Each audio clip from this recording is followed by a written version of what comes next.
Our transcription animation provides an overview of the major steps involved in RNA production. In this animation, we will take a closer look at the events that prepare the DNA for transcription. mRNA and eventually proteins are produced when and where they are needed in an organism. Some genes, such as those for housekeeping proteins in processes like glycolysis, are expressed all of the time.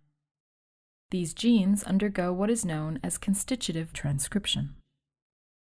Other proteins are only produced at specific times in certain cells. In these cells, genes undergo a process called regulated transcription. Transcription is regulated by proteins called transcription factors. These factors are proteins that are produced in the cytoplasm and eventually migrate into the nucleus, where they interact with DNA and activate transcription. These transcription factors only interact with specific genes, those genes whose transcription they control. Most eukaryotic species have over 1,000 transcription factors. Regulated transcription begins when a signal is received by the cell.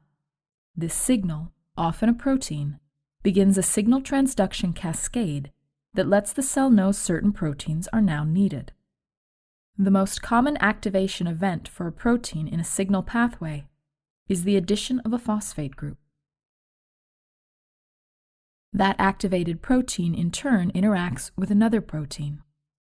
This interaction leads to the phosphorylation of the next protein in the pathway. There is often a series of proteins that are activated by phosphorylation.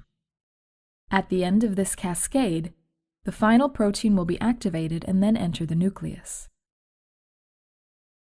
It must make this journey because transcription only occurs inside the nucleus. After entering through a nuclear pore, the protein interacts with the specific transcription factor responsible for activating mRNA production. As with the earlier proteins, the transcription factor is modified through phosphorylation. The activated transcription factor will next bind to an enhancer region.